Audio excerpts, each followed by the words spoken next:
Hello, everybody, and welcome to the channel. Boy, I got an unbelievable story for y'all today, but it's one that we can all relate to because most of us have been robbed at some point in our lives, unfortunately. Maybe it wasn't your instrument that was stolen, could have been a car, jewelry, camera, cash. They steal it all, and we always want justice. But rarely do we ever see our precious valuables again. Some of us try to get our stuff back, but we rarely do. And hardly anybody would go to the lengths that rock legend Randy Bachman went to get his childhood instrument that was stolen after a recording session. Now, this happened many years ago. Bachman was a young man, but he loved that guitar so much. He spent a fortune searching for it for nearly 5 decades. I can't think of anybody that would do that. Now, Randy Bachman bought this guitar when he was just a teenager, long before he became a member of the iconic rock band Guess Who. Guess Who? Did I say that right? He used this exact Orange Gretsch guitar to record numerous hits. Just listen to him explain how protective he was of his guitar. It's crazy. You lost this in the Holiday Inn in Toronto. Is that how did it part company from you? How did you lose the feline guitar, as it were? I love this guitar so much that I had carried with me a tow truck chain.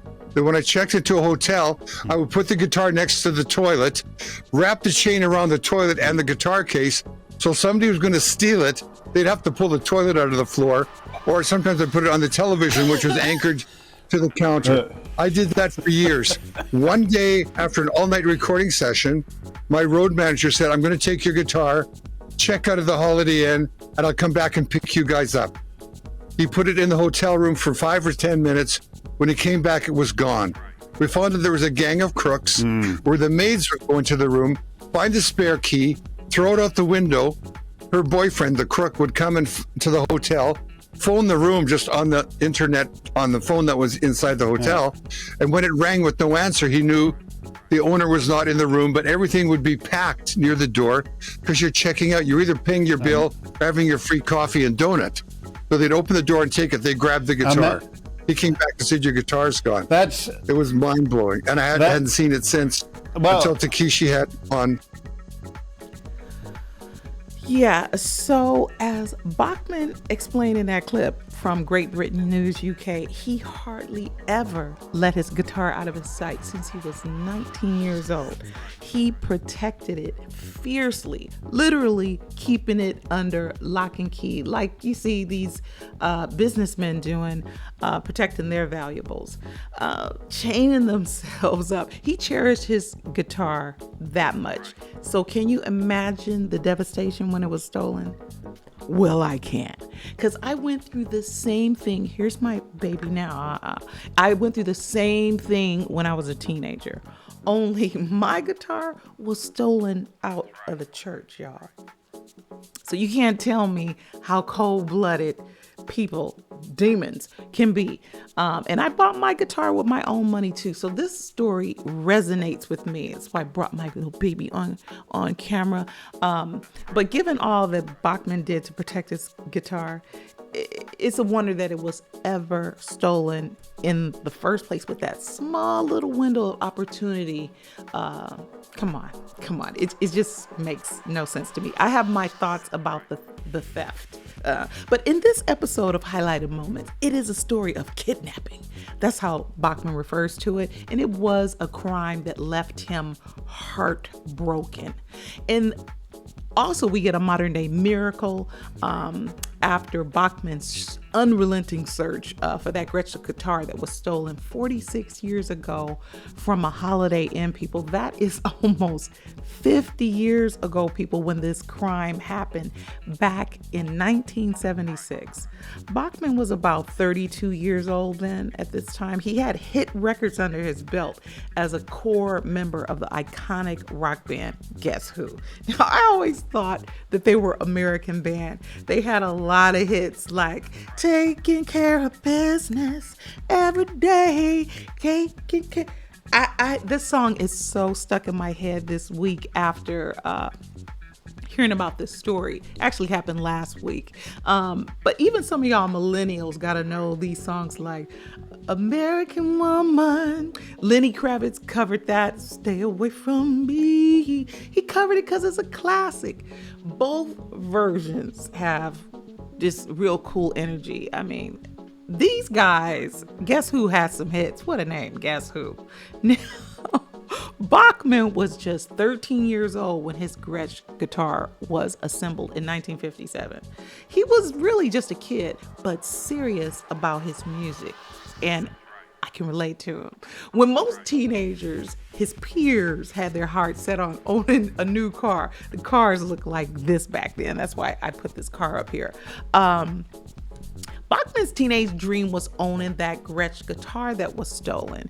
And that's Bachman with that Orange Gretsch. At that time, he was not quite the legend that we know today. He was the legend in the making.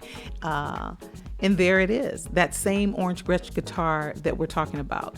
The young man was babysitting, delivering newspapers, washing cars, cutting grass, just to buy the instrument. We're not even talking about the legendary playing yet. We didn't get that far yet. Bachman had owned his guitar for about 14 years at the time that it was stolen. There were years, many years of personal history and music history between he and his guitar. Him and his guitar. Goodness, this man was a rocker. Enough with the Oxford English. This man was a rocker. When he had his guitar stolen, it was a loss that Randy Bachman has felt up until present day at 78 years of age. He still longed for this instrument, and he never stopped searching for his guitar, buying up every Orange Gretsch he could just to find the one that he originally purchased when he was a very young man. And he amassed an arsenal of guitars in the process, all in the hopes of finding this guitar. Now, theft is one of the greatest fears and nightmares for any musician. Well, actually, nobody likes being robbed, but there's a special bond that you develop with your instrument. That bond can be so deep. It's like family to you. It's like a child, a lover. You become one, and it hurts when it gets snatched away from you. You can go into a little depression. I know this. And Randy Bachman admits to crying the whole night through when his guitar got snatched from him. But he didn't sleep for days. I mean, this man was in his 30s, but he boo-hooed over this guitar. But this story will have you believing in miracles, because mysteriously, out of nowhere, Bachman's Orange Gretsch was located by a good Samaritan, like Christmas magic in December of 2019. Out of the blue, a tech-savvy fan wrote Bachman via chat during one of Bachman's live streams. Him and his son were doing a live stream. And he, the fan / Good Samaritan, wrote to Bachman that he located his guitar by using, get this, facial recognition software. I'm like, what? For a guitar? This story is wild. Some random guy that Bachman did not know. The man solves the case. This is according to Bachman's own words. Should I still say allegedly? Bachman said this. Turns out the guitar was in the possession of a Japanese musician by the name of Tekeshi, who was identified playing the guitar in this exact YouTube video. But here comes the crazy part. According to CBC News, the musician was said to be born the same year that the guitar was stolen. I'm like, Get out of town. The musician Tekeshi purchased the guitar from a vintage store in Tokyo. Here's his statement saying that he was happy to give the guitar back. Tekeshi said the instrument spoke to him and he sensed that he should take care of it and make great music with it. And that's how the guitar was able to be spotted on YouTube with facial recognition technology. It's crazy. Together with photos from the last time Bachman was seen playing his Gretsch, with a blemish on the front of the guitar that seemed to help with the search effort. I'm just amazed by this software. Without getting too nerdy, that info was cross-referenced with all the Orange Gretsch guitars sold over the last decade worldwide. Bachman was told the location of the guitar and the musician who was playing it. So he reached out, offering to do a swap, a new Gretsch for his kidnapped Gretsch. Now, this offer was translated through Bachman's daughter-in-law, who also happened to be Japanese. The Tokyo-based musician Tekeshi was happy to return the guitar to his rightful owner, so he accepted the offer of the swap with one caveat. He wasn't letting him off totally easy. Tekeshi wanted not a new Gretsch, but an exact model and make from the same year. That would be the 1957 Chet Atkins model 6120 Orange Gretsch, Western orange. Okay, y'all. That is not impossible, but there's only about 40 of them floating around, so it's doable. In addition, Tekeshi insisted that the guitar be in original condition with no repairs or mods. Okay, so it's going to be an old guitar, but he doesn't want it souped up in any way. He wants the pure thing. That took a little doing, but finally Bachman found such a guitar. Now look, y'all, I know this story has many crazy layers. Some of them are kind of hard to believe, but I watched enough interviews of Bachman telling this story out of his own mouth. Like the guitar being stolen in Toronto and winding up being found in Japan. That's not the nutty part of it. It's that his daughter-in-law here, I have them frozen.